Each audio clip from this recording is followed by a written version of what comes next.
പീതാംബരം ഗരവിരാജിതശങ്കചക്രകൗമോദഗീതരതിജം ഗരുണാസമുദ്രം രാധാസഹായമതിസുന്ദരമന്ദഹാസം വാതാലയേശമനിശം ഹൃദിഭാവയാമി. സനാതനധർമ്മ സംഹിതകൾ പങ്കുവയ്ക്കാനായുള്ള നാദശ്രീ ചാനലിലേക്ക് എല്ലാവർക്കും സ്വാഗതം. ചാനൽ സബ്സ്ക്രൈബ് ചെയ്യാനും ലൈക്ക് ചെയ്യാനും ഓർമ്മപ്പെടുത്തിക്കൊള്ളുന്നു. പ്രിയരെ, നാരദൻ പറഞ്ഞതനുസരിച്ച് കംസൻ ഈ ദേവകി വസുദേവ പുത്രരെ ജീവിക്കാൻ അനുവദിക്കുന്നത് ബുദ്ധിയല്ല എന്ന് ചിന്തിക്കുക അവരെല്ലാം വധിച്ചു. അതാത് സമയത്ത് തന്നെ വധിക്കുക എന്ന ദുഷ്ടമായിട്ടുള്ള ക്രൂരമായതുമായ ക്രിയാകർമ്മം ചെയ്തു എന്നവരെയാണ് ഇന്നലെ പറഞ്ഞത്. പിന്നെ എന്ത് ചെയ്തു? മാതാവിനെയും അച്ഛനെയും അവരൊക്കെ കുറച്ച് കൃഷ്ണപക്ഷപാതികളാണ്. ഉഗ്രസേനൻ, കംസന് മാത്രമേ കുഴപ്പമുള്ളൂ. കംസൻ്റെ അച്ഛൻ ഭക്തനാണ് ഉഗ്രസേനൻ. മാതരം, പിതരൻ, ഭ്രാതൃൻ, സഹോദരന്മാരെയും അമ്മയും ഒക്കെ എന്ത് ചെയ്തു? ദ്രോഹിച്ച് തടവിലാക്കി. ദേവകീം വസുദേവഞ്ച നിഗൃഹ്യ നികട് ഗൃഹ ദേവകീം വസുദേവരെയും തടവിലിട്ടു. അവിടെ കിടക്കട്ടെ, ശത്രുവാണല്ലോ. ആ ശത്രുത കൂട്ടാനാണ് നാരദൻ ഏഷണി കൂട്ടിയത്. അപ്പോഴല്ലേ വധം ഉണ്ടാവുള്ളൂ. ഒരു ദുഷ്ടവധം ഉണ്ടാവണം, അതേ നാരദന് ഉദ്ദേശമുള്ളൂ. എല്ലാ ആൾക്കാരെ ദ്രോഹിക്കാനുള്ള ഏഷണിയൊന്നും നാരദൻ പറയാറില്ല, പറഞ്ഞിട്ടുമില്ല.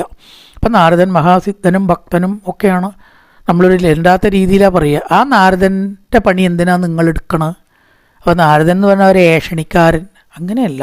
നാരദനെ അങ്ങനെ നമ്മൾ കണ്ടുകൂടാ. നാരദനില്ലെങ്കിൽ ദുഷ്ടവധി കംസനൊക്കെ ചിലപ്പോൾ വധിക്കപ്പെട്ടില്ലായിരിക്കാം. എന്തായാലും അവിടെ കാരണമായിട്ട് പ്രവർത്തിക്കുകയാണ് ചെയ്തത്. അത് ഭഗവാൻ തന്നെ അദ്ദേഹത്തിന് കൊടുത്ത ഡ്യൂട്ടി പോലെയാണ്. അതുകൊണ്ട് ഒരിക്കലും അദ്ദേഹം അതൊരു ഏഷണിക്കാരനായിട്ടല്ല നാരദനെ കണ്ടത്. നാരദ ഭക്തി സൂത്രമൊക്കെ നോക്കിയാൽ എന്താ ഭക്തിയെപ്പറ്റി അദ്ദേഹം പറയണതെന്നറിയോ? അപ്പം നാരദൻ എന്ന് പറയുമ്പോൾ നമ്മൾ ഏഷണിക്കാരൻ എന്ന നിലയ്ക്ക് കണ്ടുകൂടാ.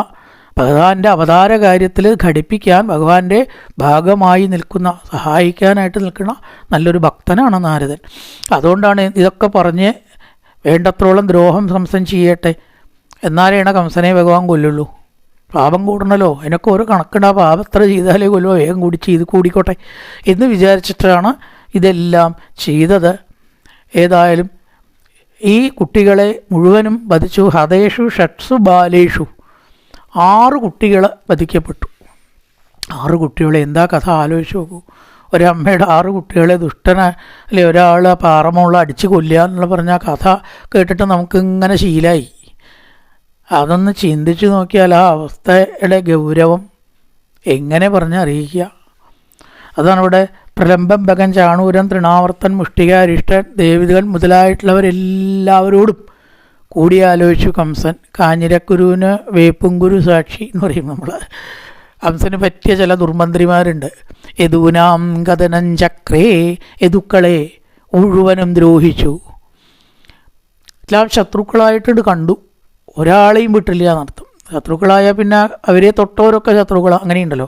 അവരെയൊക്കെ ഒരുപാട് ദ്രോഹങ്ങൾ ചെയ്തു. സാല്യന്മാർ, വിദർഭന്മാർ, നിഷധൻ, കോസലാനബി, അവരുടെ കൃഷ്ണനെ സപ്പോർട്ട് ചെയ്യുന്നവരെ മുഴുവൻ ദ്രോഹിച്ചു. 7ാമത് ഈ ദേവകി ഗർഭിണിയായി. ഹതേഷു ഷട്സുഭ സപ്തമോ വൈഷ്ണവന്ധാമ യമനന്ദം പ്രചക്ഷതേ. അതാരാണ്? അനന്തൻ എന്നാണ്. അനന്തനാണ് ബലരാമനായിട്ട് വന്നത്. യമനന്തം പ്രചക്ഷതേ ഗർഭോ ബഭൂവ ദേവക്യ ഹർഷശോകവിവർദ്ധന. സന്തോഷമുണ്ടായി, സങ്കടമുണ്ടായി. ഹർഷം, സന്തോഷം, ശോകം, ദുഃഖം. എന്താ കാരണം? കംസൻ അടിച്ചു കൊല്ലും എന്നോർത്ത് ദുഃഖം ഉണ്ണിയുണ്ടായി. ഇപ്പം എന്താ കാര്യം? ആ ദുഷ്ടൻ കൊല്ലില്ലേ? സന്തോഷം എന്ന് പറഞ്ഞാലോ, ഒരു പുത്രൻ ഉണ്ടാവുമ്പോൾ ആർക്കായാലും ഒരു സന്തോഷം ഉണ്ടാവും. ഇത് രണ്ടും കലർന്ന ഒരു ഭാവമാണ് ഈ സമയത്ത് ദേവകിക്ക് ഉണ്ടായത്. അതിനെ അനുഭവിക്കാൻ കിട്ടില്ലെങ്കിൽ ദുഃഖം ഉണ്ടായി. ഇത്ര ഉണ്ടായി എന്നോർത്തിട്ട് സന്തോഷം ഉണ്ടായി. ഇത് കലർന്നു. ഹർഷശോക വിവർദ്ധന.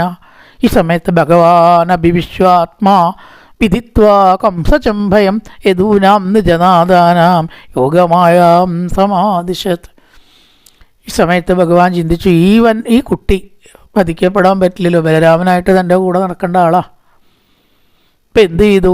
ഗർഭത്തിൽ നിന്ന് മാറ്റിയപ്പോൾ അതേ വഴിയുള്ളൂ. അല്ലെങ്കിൽ ഒക്കെ കംസൻ കൊല്ലും. യോഗമായ ദേവിയെ വിളിച്ചിട്ട് പറയുകയാണ്. അവിടെ യോഗമായയുടെ സഹായം വേണ്ടി വന്നു. ഭഗവാനാണെങ്കിൽ ദേവിയുടെ ഒരു പ്രാധാന്യം നമുക്കിതൊക്കെ നോക്കിയാൽ കാണാം. ദേവിയെ ഭജിച്ചിട്ടാണ് രുക്മിണിക്ക് കൃഷ്ണനെ കിട്ടണത്. കൃഷ്ണനെ വിചാരിച്ചാൽ കൃഷ്ണൻ മാത്രം വിചാരിച്ചാൽ പോരെ, എന്തിനാ ദേവിയെ തൊഴുതു എന്ന് പറയണം? വരുമ്പോഴാണ് കൃഷ്ണൻ അപഹരിച്ച് കൊണ്ടുപോണത്. ഗോപസ്ത്രീകൾ കൃഷ്ണനെ കിട്ടാൻ മണൽ കൊണ്ട് ദേവി വിഗ്രഹം ഉണ്ടാക്കിയിട്ട് പൂജിച്ചു. ഭാഗവതത്തിലാണത് പറയണത്, കൃഷ്ണനെ പറയുന്നിടത്ത്. അപ്പം ഒന്ന് ചിന്തിക്കുക, ദേവിയെ ചിന്തിക്കുക, ദേവിയെ ഭജിക്കുക, ലളിതാസഹസ്രനാമം ചൊല്ലുക, ദേവീ മഹാത്മ്യം ചൊല്ലുക, ഓം പരാശക്തേ നമഃ എന്നെങ്കിലും ഒരു 108 പ്രാവശ്യം ചൊല്ലുക. ഒന്നുമില്ലെങ്കിൽ സർവമംഗള മംഗല്യേ ശിവേ സർവാർത്ഥസാധികേ. ദേവിയെ പറ്റി സ്മരിക്കാതെ നമ്മുടെ ഒരു ദിവസം കഴിയാൻ പാടില്ല. വിഷ്ണുഭക്തന്മാരും ഭഗവാനും കൂടി പറയണു. ഏതിലും മെയ്തിയുണ്ടോ? അപ്പോൾ അത് ചെയ്യണം. ദേവി ഭഗവതി സേവ, ദേവീ ക്ഷേത്രത്തിൽ തൊഴുക, ദേവിയെ വന്ദിക്കുക. ആ ദേവിയുടെ സഹായം ഭഗവാനടക്കം വേണ്ടി വന്നു അവതാരകാര്യത്തിൽ. ഗച്ഛ ദേവി പ്രജംഭദ്രേ ഗോപഗോപിരലങ്കൃതം രോഹിണീ വസുദേവസ്യ ഭാര്യാർത്തേ നന്ദഗോകുലേ. ഗോകുലം എന്ന് പറയുന്നിടത്ത് ഇതാ ദേവകി ഗർഭിണിയായിട്ടുണ്ട്. അവരെല്ലാം സുഖമായിട്ട് ഉറങ്ങുകയാണ്. വേഗം എന്ത് ചെയ്യണം? ഭവതി, ഇപ്പോൾ ഒരു കാര്യം എനിക്ക് ചെയ്തേ പറ്റൂ. ശേഷാഖ്യം ധാമമാങ്ങ, എൻ്റെ അംശമായിട്ടുള്ള ശേഷൻ്റെ, ആദിശേഷനാണല്ലോ ബലരാമൻ, ദേവിയുടെ ഗർഭത്തിൽ ഉണ്ട്. അതിനെ എന്ന് അപഹരിച്ച് മെല്ലെ അവിടുന്ന് സന്നിവേഷ്യ. എങ്ങനെ അതൊക്കെ ചെയ്യുക ആലോചിച്ചാൽ മഹാത്ഭുതമാണ്.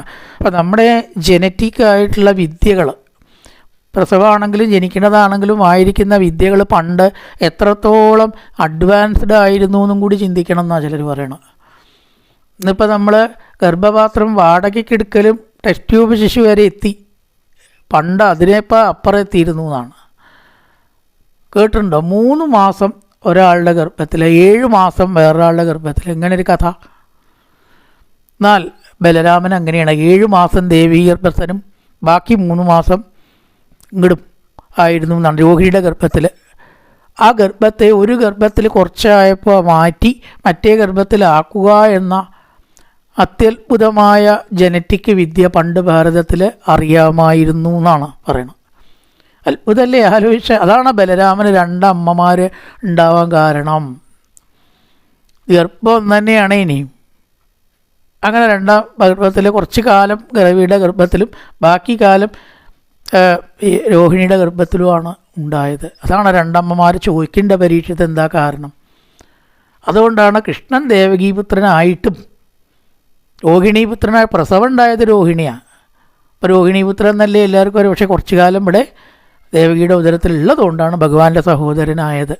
അല്ലെങ്കിൽ സഹോദരനാവാൻ വയ്യല്ലോ. അപ്പോൾ ഇവിടെ ദേവി അങ്ങനെ ഒന്ന് ചെയ്യണം. അതാഹം ആണ് സന്നിവിഷ്യ രോഹിണ്യ ഉദരേ സന്നിവേശയാ. രോഹിണിയുടെ ഉദരത്തിലേക്ക് ഭവതി വിചാരിച്ചാൽ നടക്കും, വേറെ ആരും വിചാരിച്ചാലും നടക്കൂല. ഇതൊന്നും ആരും അറിയരുത്. അവിടെ എല്ലാവരും ഉറങ്ങുകയാണ്. അന്യാശ്ച കംസ സംവിഘ്നാവിവരേഷു വസന്തി. കംസൻ്റെ കൂട്ടാളികളായിട്ടുള്ള ഭൃത്യന്മാരും സേവകരും ഒക്കെ അവിടെ ഉണ്ട്, പക്ഷപാതികൾ. അവരറിയാതെ ദേവി അവരെയൊക്കെ നല്ലപോലെ ഒന്ന് നിദ്രയിൽ ഉറക്കണം എന്നാണ് ദേവിയെ വിചാരിക്കണത്രേ. നമുക്ക് ഈ ഉറക്കത്തിനും വേണം ഒരു ദൈവാധീനെ.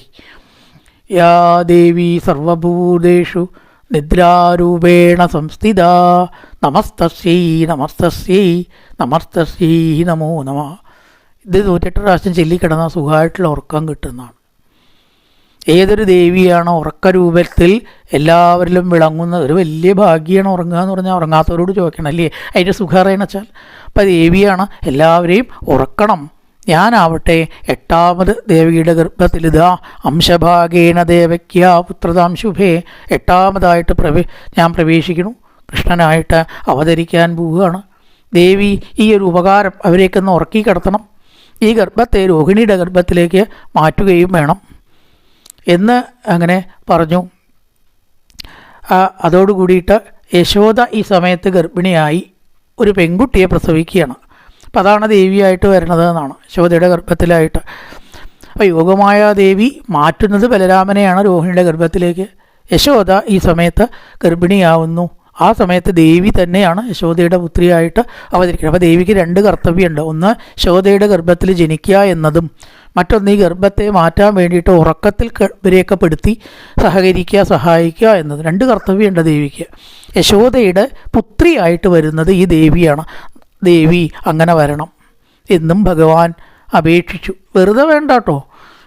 ദേവി ഇതെനിക്ക് ചെയ്തു തന്നതിന് എന്താണ് ദേവിക്ക് ഉണ്ടാവുക? ധൂപോപഹാര ബലഭി സർവകാമവരപ്രദാം. എല്ലാവരും ദേവിയെ പൂജിക്കും. നാമധേയാൻ ഇതാണ് ദുർഗേതി ഭദ്രകാളീതി വിജയ വൈഷ്ണവീതിജ കുമുദാ ചണ്ഡിക കൃഷ്ണ മാധവി കന്യകേതിജ മായാ നാരായണി ഈശാനി ശാരദേത്യംബികേതിജ. ഈ പറഞ്ഞ പേരുകളോടുകൂടി ദുർഗ, ഭദ്രകാളി, വിജയ, വൈഷ്ണവി, കുമുദ, ചണ്ഡിക, കൃഷ്ണ, മാധവി മുതലായ നാരായണി, ഈശാനി എന്നീ പേരോട് കൂടിയിട്ട് ഭഗവതിയെ എല്ലാവരും പൂജിക്കും. എല്ലാ ദുർഗാലയങ്ങളും, അനവധി ദേവീക്ഷേത്രങ്ങളിൽ അങ്ങനെ ഭഗവതിയെ പൂജിക്കും. അതുകൊണ്ട് ഇത് ചെയ്തത് തീർച്ചയായിട്ടും വെറുതെ ആവില്ല. ഉണ്ട് ഭഗവതിക്കൊരു നേട്ടമുണ്ട്. ശരിക്കും ജനങ്ങൾക്കാണ് നേട്ടം അല്ലേ? കാരണം ഭഗവതിയെ പൂജിക്കാനുള്ള ഭാഗ്യം കിട്ടിയതുകൊണ്ടേ. അപ്പോൾ ഇതിനെ തുടർന്ന് ദേവി എല്ലാവരെയും അനുഗ്രഹിച്ചുകൊണ്ട് ഭൂമിയിൽ വാഴണം. അവരൊക്കെ ഒരനുഗ്രഹം ആവട്ടെ. നീയോ ആ ഗർഭസംഘർഷണാത്വം വൈ രോഹിണിയുടെ ഗർഭത്തിലെത്തിയിട്ടുള്ള സംഘർഷണം ഒന്നെന്ന് മറ്റേലേക്ക് മാറുക. പ്രാഹു സംഘർഷണം ഭുവി രാമേതി ലോകരമണാൻ ബലം ബലവതുക്ഷയ. എല്ലാവരെയും ആനന്ദിപ്പിക്കുന്നത് കൊണ്ട് രാമൻ എന്നും. നല്ല ബലവാനായതുകൊണ്ടല്ലേ അസുരന്മാരൊക്കെ വന്നാൽ ഒറ്റ ഇടി കിട്ടിയാൽ അസുരന്മാരുടെ കഥയുണ്ടാവില്ല. അതാണ് ബലം, നല്ല ബലമുണ്ട്. അതുകൊണ്ട് ബലരാമൻ എന്ന പേരിൽ പ്രസിദ്ധാവും എന്നൊക്കെ ഭഗവാൻ ഏഴാമത് ദേവകി ഗർഭിണിയാവുന്നതിൻ്റെ മുമ്പ് അതിനെ മാറ്റാൻ യോഗമായ ദേവിയായിട്ട് ചട്ടം കെട്ടി എന്ന് പറയാണ്. ഗർഭേ പ്രണീതേ ദേവക്യാരോഗിണീ യോഗനിദ്രയാ അഹോ വിശ്രംതിതോ ഗർഭ ഇതി പൗരാ വിചുക്രുഷു. എല്ലാവരും ഉറങ്ങിക്കിടക്കുക. കാരണം ഈ ഗർഭം മാറ്റിയതാരും അറിഞ്ഞില്ല. സുഖനിദ്ര എല്ലാവരും. ഇതിനെ ഉറക്കം അവർ മുമ്പ് ഉണ്ടായിട്ടുണ്ടോ നിശ്ചയില്ല. അപ്പം എല്ലാവരും പറഞ്ഞു, അയ്യോ ദേവകി പ്രസവിച്ചില്ല, ഏഴാമത്തെ പ്രസവിക്കാതെ പോയി എന്ന് പറഞ്ഞു. അപ്പം കംസന് സംശയം കൂടി. തന്നെ നാരദൻ പറഞ്ഞത്, ഇതിപ്പോൾ ഏതിലാ കൂട്ടുക? ഈ പോയത് കൂട്ടിയിട്ടാണോ ഇട്ട് അതോ കൂട്ടാതെയാണോ ഇട്ട്? കംസൻ നല്ല ബുദ്ധിയുണ്ട് കേട്ടോ നാരദന്. ആ പറഞ്ഞത് അക്ഷരം പ്രതി തിരിയായിരിക്കണം. അടുത്തതാണോ തന്നെ മതിക്കണം അതോ അതിൻ്റെ അടുത്തതാവും? ഇത് കൂട്ടിയില്ല വെച്ചാൽ ഇനി അടുത്തതാവണ്ടേ? ഇത് എണ്ണത്ത് പെടുവോ പെടില്ലേ എന്ന് സംശയമായി. പ്രസവിക്കാതെ രോഹിണിയുടെ ഗർഭത്തിലേക്ക് മാറ്റി. ആരും തന്നെ അറിഞ്ഞില്ല. പറയണം, ഭഗവാനപി വിശ്വാത്മാ ഭക്താനാമഭയങ്കര ആവിവേശംശഭാഗേന മന ആനകദുന്ദുഭേ. വസുദേവരുടെ മനസ്സിലേക്ക് അങ്ങോട്ട് പ്രവേശിച്ചു. ആ സമയത്ത് ഭഗവാൻ ദേവകിയുടെ ഗർഭത്തിലേക്ക് അങ്ങോട്ട് പ്രവേശിക്കുകയാണ്. പൂർണ്ണാവതാരം കൊണ്ട് ലോകത്തെ മുഴുവൻ അനുഗ്രഹിക്കാനായിക്കൊണ്ട് എല്ലാവരുടെ ദുഃഖത്തെയും തീർക്കാനായിക്കൊണ്ട് മനോഹരമായിട്ടുള്ള ലീലകൾ അനുഷ്ഠിക്കാനായിക്കൊണ്ട് വൃന്ദാവനത്തിലും ദ്വാരകയിലും അനുഷ്ഠിച്ച അവരെയൊക്കെ ധന്യമാക്കാനായിക്കൊണ്ട് ദുഷ്ടരാജാക്കന്മാരെ ഹനിക്കാനായിക്കൊണ്ട് സജ്ജനങ്ങൾക്ക് മോക്ഷത്തെ പ്രദാനം ചെയ്യാനായിക്കൊണ്ട് ഈ ലോകത്തിൽ പരമാനന്ദത്തെ നിറയ്ക്കാനായിക്കൊണ്ട് എല്ലാവർക്കും ഭഗവാന്റെ കഥ പറയാനായിട്ടുള്ള സൗകര്യം കൊടുക്കാനായിക്കൊണ്ട് എന്തെല്ലാം ഉദ്ദേശങ്ങളാണെന്ന് ചോദിച്ചാൽ നിശ്ചയില്ല. അത്രയധികം ഗഹനാശയ പട്ടേരിപ്പാട് എഴുതിക്കില്ല. അത്രയും ആശയത്തോട് കൂടിയിട്ട് പറയണ സബിപ്രൽ പൗരുഷം ധാമതാണ് പ്രാജമാനോ യഥാരവി തുരാസദോതിദുദ്ധോ ഭൂതാനാം സംഭഭൂവ. എല്ലാവർക്കും പരമാനന്ദത്തെ കൊടുക്കാൻ വേണ്ടിയിട്ട് അത്ര വേഗം അടുക്കാൻ കഴിയാത്ത തേജസ്സോട് കൂടിയിട്ട്. ഭഗവാന് തേജസ്സില്ലാണ്ടിരിക്കുമോ? പെട്ടെന്ന് അങ്ങോട്ട് കയറി ചെല്ലാനോ ഭഗവാനെ എന്തെങ്കിലും കാണിക്കണം എന്ന് വെക്കാനോ ആർക്കും പറ്റില്ല. ദുരാസതോതി ദുർദർഷോ അടുക്കാൻ കഴിയാത്ത തേജസ്സോട് കൂടിയിട്ട് ആ വസുദേവരുടെ മനസ്സിലേക്ക് ആദ്യം ആവേശിച്ചു. പിന്നീട് ദേവിയുടെ ഗർഭത്തിലേക്ക് പ്രവേശിച്ചു. തതോ ജഗന്മംഗളമച്യുതാംശം സമാഹിതം ശൂരസുദേന ദേവി തഥാര സർവാ നഗമാത്മഭൂതം കാട്ടായതാനന്ദകരം മനസ്താം. എല്ലാവരുടെ മനസ്സിലും പരമാനന്ദത്തെ ജനിപ്പിച്ചുകൊണ്ട് ദേവകിയുടെ ഗർഭത്തിലേക്ക് അങ്ങോട്ട് പ്രവേശിക്കുകയാണ്. സാ ദേവകീ സർവജഗന്നിവാസഭൂത പിതരാന്നരേച്ചേ ഭോജേന്ദ്രഗേഹേ അഗ്നിശിഖേ വരുദ്ധ സരസ്വതി ജ്ഞാനഖലേ യഥാസതി. ഇവിടെ ഒരു ഉപമ പറഞ്ഞിരിക്കുകയാണ്. സരസ്വതി എന്ന ജ്ഞാനം. ഈ ജ്ഞാനം ചിലപ്പോൾ ദുഷ്ടന്മാരുടെ ഉള്ളിലുണ്ടാവും, അറിവുണ്ടാവും, പക്ഷേ അതവർക്ക് പ്രകടിപ്പിക്കാൻ പറ്റാണ്ട് ദുഷ്ടത്തരം ചെയ്യുകയാണെന്നാണ്. ഉള്ളിലുള്ള ജ്ഞാനത്തെ മറച്ചതുപോലെ ദേവകിയുടെ ഗർഭത്തിൽ ഭഗവാൻ മറഞ്ഞു. ഗർഭമുണ്ടല്ലോ, പുറത്ത് ശരീരഭാഗങ്ങളുള്ളതുകൊണ്ട് കാണില്ല. ആ ജ്ഞാനം ദുഷ്ടന്മാരുടെ ഉള്ളിൽ മറഞ്ഞിരിക്കുന്നത് പോലെ ഭഗവാൻ ആ ദേവകിയുടെ ഗർഭത്തിൽ പുറത്തേക്ക് വ്യക്തമായിട്ട് കാണുന്നില്ല. എന്നാലോ തേജസ് കാണുന്നുണ്ട്. എന്തൊക്കെയോ ഒരു മാറ്റം ദേവകിയിൽ കാണുന്നു. അപ്പം കംസൻ വന്ന് നോക്കി. 8ാമത്തെ പ്രസവമാണ്. കംസന് പേടിക്കാതിരിക്കാൻ പറ്റുമോ? അഹേഷമേ പ്രാണഹരോ ഹരിർഗുഹാം ധ്വംസിതോ എന്ന പുരേയമീദൃശി. ഇവളെ ഈ വിധം തേജസ്സോടുകൂടി ഞാൻ മുമ്പൊരിക്കലും കണ്ടിട്ടില്ല. എന്ത് വ്രതമാണ് അവൾ നോറ്റത്? എവിടെ തീർത്ഥയാത്രയാണ് അവൾ പോയത്?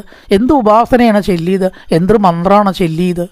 എങ്ങനെയാണ് മുഖത്ത് ഇത്ര അടുക്ക നോക്കാൻ പറ്റാത്ത തേജസ് ഉണ്ടായത് എന്നങ്ങനെ പറഞ്ഞ് ഒരുപാട് പരിഭ്രമങ്ങൾ. എന്തായാലും ഇപ്പം വിള അങ്ങോട്ട് കൊന്നാലോ? ദുഷ്ടന്മാരും അങ്ങനെയൊക്കെ ആലോചിക്കും. ത്രിയാസുർഗുരുമത്യാവധോയം. അത് വേണ്ട, പെട്ടെന്ന് ചിന്തിച്ചതാണ്. കൊന്നാലോ? കിമത്യ തസ്മിൻ കരണീയമാശുമേ. ഇപ്പോഴാണ് കൊന്നാലോ പറ്റുമോ? എന്താ ചെയ്യേണ്ടത്? ഇപ്പോൾ ധ്രുവം തീരുമാനിച്ചു. ഏത് അർത്ഥതന്ത്രോരഭിഖണ്ഡി വിക്രമം. അർത്ഥതന്ത്രജ്ഞനായിരിക്കുന്ന ചിന്താശാലികളെ കാര്യം അറിയണവർ സ്ത്രീകളെ കൊല്ലരുത്. അത് എന്നേക്കും അപഖ്യാതിയാവും. അതും ഗർഭിണിയായിട്ടുള്ള സ്ത്രീയെ കൊന്നാൽ. അതൊക്കെ അറിയാനുള്ള ബുദ്ധി ഉണ്ടായി കംസന്. എന്തോ ഭാഗ്യം കൊണ്ട്. അല്ലെങ്കിൽ അപ്പ കഥ കഴിച്ചിരുന്നു. ഭഗവാന് വേറെ സർക്കസ് എന്തെങ്കിലും ചെയ്യേണ്ടി വരും ഇവരെയൊക്കെ വധിക്കണമെങ്കിൽ. അത് ഭഗവാൻ തന്നെ കൊടുത്ത ബുദ്ധിയാവും കൊല്ലണ്ടാന്നേ. അങ്ങനെ 2 കൈകൊണ്ട് അങ്ങോട്ട് വെട്ടാൻ നോക്കുമ്പോൾ ആ വാള് കയ്യിൽ നിന്ന് ഇങ്ങോട്ട് വീണിട്ട് പിന്നെ ഇങ്ങനെ തൊഴുകാനാണ് അത്രേ പോണത്. ഭഗവാനെ ഉണ്ടോ അക്രമം ഭഗവാന്റെ മുമ്പിൽ നമുക്ക് പ്രവർത്തിക്കാൻ തോന്നുന്നു? കൊല്ലണം എന്നങ്ങോട്ട് വിചാരിച്ചിട്ട് 2 കൈ കൊണ്ട് ഇങ്ങോട്ട് വെട്ടാൻ നോക്കുമ്പോഴേക്കും ആ വാളുകൊണ്ട് വീഴും. എന്നിട്ടോ തൊഴുകലാണ് ചെയ്യണത്. ഇത് പറയുക, സയേഷ ജീവൻ കലു സംഭരേതോ മരിച്ചവൻ. ജീവിച്ചിരിക്കുകയാണെങ്കിലും ഒരാൾ മരിച്ച പോലെ ആവും. എങ്ങനെയായാൽ സ്ത്രീവധം ചെയ്യുക, ശിശുവധം ചെയ്യുക. എന്തായാലും അങ്ങനൊരു സംഗതി ഞാൻ ചെയ്യണില്ല. പ്രസവിക്കട്ടെ, കുട്ടിയല്ലേ, അപ്പം പിന്നെ എന്തൊക്കെ വഴിയുണ്ട്. എന്തായാലും ഇപ്പം ഈ കൃത്യം ചെയ്യണ്ട എന്നങ്ങനെ വിചാരിച്ച് ദേവകിയെ വധിച്ചില്ല. ചിന്ത മാത്രമേ ഉണ്ടായുള്ളൂ. അങ്ങനെ നീക്കുമ്പോഴും കിടക്കുമ്പോഴും നടക്കുമ്പോഴും ഉറങ്ങുമ്പോഴും ആസീനത്തമ്പി ചന്തിട്ടൻ പുഞ്ചാന പരിരടൻ മഹിം. ഭക്ഷണം കഴിക്കുമ്പോഴും ഭൂമി കൂടെ സഞ്ചരിക്കുമ്പോഴും ഇരിക്കുമ്പോഴും നടക്കുമ്പോഴും ഒന്നും വേണ്ട, എല്ലായ്പ്പോഴും ചിന്തയാനോ കൃഷീകേശം അപശ്യ തന്മയം ജഗത്. പ്രപഞ്ചം മുഴുവനെ കൃഷ്ണനായിട്ട് കണ്ടു. എന്ത് കണ്ടാലും കൃഷ്ണൻ. ഒരു ഭാഗ്യമല്ലേ ഒരു നിലയ്ക്ക് ആലോചിച്ചു. നമുക്ക് ആരൊക്കെങ്കിലും കഴിയുന്നുണ്ടോ എവിടെ നോക്കിയാലും കൃഷ്ണഭാവത്തിലിരിക്കാൻ? അത് പേടി രൂപത്തിലുള്ള ഭക്തിയാണ്. അത് കംസന് അതാണ് അതുകൊണ്ട് സാധിച്ചാൽ. അല്ലെങ്കിൽ സാധിക്കൊന്നുമില്ല. ചിന്തയാനോ കൃഷീകേശം. ഭഗവാനെ ചിന്തിച്ചു. ഇരിക്കുമ്പോഴും നടക്കുമ്പോഴും ഒന്നും വേണ്ട. ചാണൂര ഞാൻ നിലതിയെ 4 കൈയിൽ ഒരാൾ പോകുന്നുണ്ട്. പോയോക്കുമ്പോൾ 2 ആൾ പോയി, അതാ 4 കൈ. 2 ആൾ പോയാൽ 4 കൈ ഉണ്ടാവില്ലേ? എന്താ രാജാവ് ഇങ്ങനെയൊക്കെ പേടിച്ചാലോ? ചെറിയ കുട്ടികളെ പോലെ. അവളേക്ക് മുഷ്ടിക ദിയെ വരൂ, നീല നിറത്തിൽ ദിയയിലൊരാൾ പോകുന്നുണ്ട്. നീല നിറത്തിലൊരാളോ? പോയതൊക്കെ നീല ഡ്രസ്സ് ഇട്ടിട്ടുള്ള ഒരാളാണെങ്കിൽ എന്താ രാജാവ് നീല വേഷടാനും പറ്റാണ്ടേയോ ഇവിടെ? അപ്പോഴേക്കും ഇന്നലെ ഞാൻ ചാണകക്കുഴിയിൽ വീടു സ്വപ്നം കണ്ടു. വേഗം വരൂ തോശലക. വേറൊരു വൃത്തിനാണ് തോശലകൻ. തോശലക, ഞാൻ ചാണകക്കുഴിയിൽ വീണു, എന്നെ കയറ്റു. രാത്രി അവർ ഉറങ്ങിയായിരുന്നു, ഉറക്കവും കളഞ്ഞു. ഇവിടെ വന്ന് നോക്കുമ്പോൾ കട്ടിലിൻ്റെ മുകളിൽ നിന്ന് താഴത്തേക്കാണ് വീണിക്കണം. ചാണകക്കുഴിയിൽ വീണു എന്ന് സ്വപ്നം കാണുക. അവയവങ്ങൾ മുറിഞ്ഞു എന്ന് സ്വപ്നം കാണുക. അപശ്യൻ തന്മയം ജഗത്ത്. ലോകം മുഴുവനെയും കഴിഞ്ഞു. ഉറക്കത്തിലും സ്വൈരമില്ല. എവിടെ നോക്കിയാലും കൃഷ്ണൻ. അങ്ങനെ ഇങ്ങനെ ആ കൃഷ്ണഭാവം മനസ്സിലിങ്ങനെ വളർന്നോട് കൂടിയിട്ടാണ് ബ്രഹ്മാവ് ഈ സമയത്ത് ഗർഭഗതനായിരിക്കുന്ന വിഷ്ണുവിനെ സ്തുതിക്കുകയാണ്. സത്യപ്രദം സത്യപരം ത്രിസത്യം സത്യശയോനിം നിഹിജഞ്ച സത്യേ സത്യസ്ഥ സത്യമൃത സത്യനേത്രം സത്യാത്മകം ത്വാം ശരണം പ്രപന്ന. ബ്രഹ്മാവിൻ്റെ സ്തുതി കുറേ ഉണ്ട് കേട്ടോ. ഞാൻ മുഴുവൻ പോയാൽ കുറേ സമയം പിടിക്കുന്നുള്ളതുകൊണ്ട് ചില ശ്ലോകങ്ങൾ എടുത്തിട്ട് നമ്മൾ ഏതായാലും ചിലതെടുക്കുകയാണ്. அவங்க അപ്പുറത്തേക്ക് കിടക്കണമല്ലോ, അല്ലെങ്കിൽ വല്ലാതെ നീണ്ടുപോകും. ഇപ്പോൾ പറയുന്നത് സത്യവ്രതം, സത്യത്തിൽ തന്നെ വ്രതം ഉള്ളവൻ. ഭഗവാനല്ലാണ്ട് സത്യസ്വരൂപനാണല്ലോ. സത്യപരം, തന്നെ ആയിരിക്കുന്നവനും സത്യത്തിൽ നിഷ്ഠയോട് കൂടിയിട്ടുള്ളവനും. ത്രിസത്യം, ഏതാ 3 സത്യം. കഴിഞ്ഞ കാലത്ത് സത്യം, ഇപ്പം സത്യം, വരാൻ പോണ കാലത്ത് സത്യം. നമ്മളൊക്കെ ഇപ്പം മാത്രമേ സത്യമുള്ളൂ. ഒരു 70 കൊല്ലം മുമ്പ് അയ്യോ അന്ന് ഞാനില്ല, ഇനി ഒരു 70 കൊല്ലം കഴിഞ്ഞാൽ അന്നും ഞാനില്ല, ഉറപ്പല്ലേ? അപ്പോൾ നമ്മളിപ്പോൾ മാത്രമേ സത്യമുള്ളൂ. ഭഗവാൻ ഏതോ കാലത്തുണ്ട്, ഇനി എത്രയോ കാലത്തുണ്ടാവും, ഇപ്പോഴും ഉണ്ട്. ആണ് ത്രിസത്യം, 3 കാലത്തും സത്യം. സത്യസ്യോനിയും, സത്യത്തിൻ്റെ ഉൽപ്പത്തി സ്ഥാനം. എവിടുന്നാണ് സത്യം ഉണ്ടായി? ഭഗവാനിൽ നിന്ന്. സത്യം എവിടുന്നാണ് ഉണ്ടായി? ഭഗവാനിൽ നിന്ന്. ഭഗവാൻ എവിടുന്ന ഉണ്ടായി? സത്യത്തിൽ നിന്ന്. അത്രയേറെ അഭേദ്യമായി ബന്ധപ്പെട്ടിരിക്കുന്നു. നിഹിതഞ്ച സത്യ, സത്യത്തിൽ തന്നെ സ്ഥിതി ചെയ്യുന്നവൻ, സത്യത്തിൽ നിന്ന് ഇളകാത്തവൻ. രാമാവതാരത്തിൽ അജ്ജം മുഴുവനെ പുല്ല് പോലെയല്ലേ അച്ഛന് വേണ്ടി ത്യജിച്ചത്. നിഹിതഞ്ച സത്യേ, അത്രമാത്രം തൻ്റെ സത്യത്തിന് മാത്രമല്ല അച്ഛൻ്റെ സത്യത്തിനും പ്രാധാന്യം കൊടുത്തിരുന്നു. സത്യസ്യ സത്യം, സത്യത്തിൻ്റെ സത്യം. ഈ സത്യത്തിന് ഒരു സത്യം ഉണ്ടാച്ചാലോ അത് ഭഗവാനാണ്. സത്യസ്യ സത്യം ഹൃദസത്യനേത്രം, സത്യസ്വരൂപമാകുന്ന 2 കണ്ണുകളോട് കൂടിയവൻ. ഭഗവാന്റെ കണ്ണ് സത്യമാണ്, എല്ലാം സത്യമാണ്. ഭഗവാൻ മുഴുവൻ സത്യം, പിന്നെ കണ്ണ് വേറെ പറഞ്ഞു എന്ന് മാത്രം. ഹൃദസത്യനേത്രം, 2 കണ്ണുകളാകുന്ന സത്യത്തോടു കൂടിയവൻ. സത്യാത്മകം, സത്യസ്വരൂപിയായ ത്വാം, അങ്ങേ ശരണം പ്രപന്ന, ഞങ്ങളിതാ ശരണം പ്രാപിക്കുന്നു. ദേവന്മാരെ കൂട്ടിയിട്ടാണ് ഞങ്ങൾ, ബ്രഹ്മാവും ദേവന്മാരുമാണ് സ്തുതിക്കുന്നത്. പിന്നെയോ ഏകായനോ സോദിബലത്രിമൂലച്ചദൂരസ പഞ്ചവിധഷടാത്മാ സത്തത്വകഷ്ടവിടഭോ നവാക്ഷോ ദശച്ഛദീതികോ യാതിവൃക്ഷ. ഏകായനോസോ, മൂലപ്രകൃതിയാകുന്ന ഏക വേരോട് കൂടിയതും. സംസാര വൃക്ഷത്തിനെ വർണ്ണിക്കുകയാണ്. സംസാരം എന്ന് പറഞ്ഞാൽ ഭഗവാൻ തന്നെ, ഭഗവാൻ എന്ന് പറഞ്ഞാൽ സംസാരം തന്നെ. ഇത് രണ്ടും രണ്ടല്ല. അപ്പോൾ സംസാരത്തെ വർണ്ണിച്ചാൽ ഭഗവാനെ വർണ്ണിച്ച പോലെ, ഭഗവാനെ വർണ്ണിച്ചാൽ സംസാരത്തെ വർണ്ണിച്ച ഇവിടെ സംസാര വൃക്ഷത്തിനെ ഒന്നാണ് വർണ്ണിക്കുകയാണ്. ഊർധമൂലമതശാഖം എന്നും പറഞ്ഞ് 15-ാം അധ്യായത്തിൽ ഗീതയിൽ അശ്വത്ഥമാകുന്ന പ്രപഞ്ചവൃക്ഷത്തെ വർണ്ണിക്കുന്നുണ്ട്. ഇത് പറഞ്ഞാൽ ഏകായനോസു, മൂലപ്രകൃതിയാകുന്ന പ്രധാന വേര്. ദിബല, സുഖദുഃഖങ്ങളാകുന്ന 2 പഴങ്ങൾ. അതാണല്ലോ പ്രപഞ്ചത്തിൽ സുഖവും ഉണ്ടാവും ദുഃഖവും ഉണ്ടാവും. 2 അനുഭവിക്കാൻ പറ്റും, മൂന്നാമതൊന്നുമില്ല. ഇനി ത്രിമൂലം, 3 ചെറിയ വേരുകൾ, ത്രിഗുണങ്ങൾ, സത്വരജസ്തമോ ഗുണങ്ങളാകുന്ന ത്രിഗുണങ്ങൾ. ചതുരസ, ധർമ്മം അർത്ഥം കാമം മോക്ഷം എന്നീ പുരുഷാർത്ഥങ്ങൾ. പഞ്ചവിധ ഷഡാത്മാ, പഞ്ചവിധം എന്ന് പറഞ്ഞാൽ പഞ്ചഭൂതങ്ങൾ, ഭൂമി വെള്ളം വായു ആകാശം എന്നീ പഞ്ചഭൂതങ്ങളാകുന്ന ശാഖകളോട് കൂടിയതും. ഷഡാത്മാ എന്ന് പറയുമ്പോൾ പഞ്ചേന്ദ്രിയ ശബ്ദസ്പർശരൂപരസ ഗന്ധങ്ങളും ആത്മാവും കൂടിയിട്ട്. സത്തത്വകഷ്ടവിടഭോ, സപ്തധാതുക്കളാകുന്ന തോലുകൾ. വൃക്ഷത്താകുമ്പോൾ തോല് വർണ്ണിക്കണമല്ലോ, തോലുകളോട് കൂടിയതും. നവാക്ഷോ, ഈ വൃക്ഷത്തിലത്തെ 9 പൊത്തുകൾ ഏതാണ്? 2 കണ്ണ്, 2 നാസികാധാരം, വായ, 2 ചെവി, കീഴ്പോട്ടുള്ള വിസർജനാവും കൂടിയിട്ട് 9 ദ്വാരങ്ങൾ. അതാകുന്ന അതായത് 9 ദ്വാരങ്ങളോടും കൂടിയ ദശച്ഛതി. ദശച്ഛതി എന്ന് പറഞ്ഞാൽ 10 പ്രാണന്മാർ. പ്രാണൻ, അപാനൻ, ഉദാനൻ, സമാനൻ, വ്യാനൻ. ഇത് പ്രധാന പ്രാണന്മാർ. കൂർമ്മൻ, കൃകലകൻ, അതുപോലെ ദേവദത്തൻ, ധനഞ്ജയൻ എന്നീ 5 ഉപപ്രാണന്മാരും കൂടിയ 10 ഇലകളോടുകൂടിയ സംസാര വൃക്ഷമാണ് സർവേശ്വര അവിടുന്ന്. അങ്ങനെയുള്ളതായിരിക്കുന്ന അങ്ങ് പൂർണ്ണാവതാരമായിട്ടിതാ ഈ ഭൂമിയിൽ വരാൻ പോവുകയാണ്. അതിന് ഞങ്ങളിതാ അങ്ങയെ സ്തുതിക്കണമെന്നും പറഞ്ഞിട്ട് അങ്ങനെ സ്തുതിക്കുകയാണ്. ഏതാനും ശ്ലോകങ്ങളും കൂടി ആ സ്തുതിയിൽ നമുക്ക് ഉൾക്കൊള്ളിക്കാനുണ്ട്. ആ സ്തുതിക്ക് ശേഷം അവതാരം അടുത്ത ഭാഗത്തിലേക്ക് ആക്കാം. കായേന വാചാ മനസേന്ദ്രിയർവാ ബുദ്ധ്യാത്മനാ വാ പ്രകൃതി സ്വഭാവാൻ കരോതി യദ്യസകലം പരസ്മൈ നാരായണായേതി സമർപ്പയാമി. ഓം പൂർണ്ണമദ പൂർണ്ണമിദം പൂർണ്ണാത് പൂർണ്ണമുദച്യതേ പൂർണ്ണസ്യ പൂർണ്ണമാദായ പൂർണ്ണമേവാവശിഷ്യതേ. ഓം ശാന്തി ശാന്തി ശാന്തി. ഹരി ഓം ശ്രീ ഗുരുഭ്യോ നമഃ. ഹരി ഓം.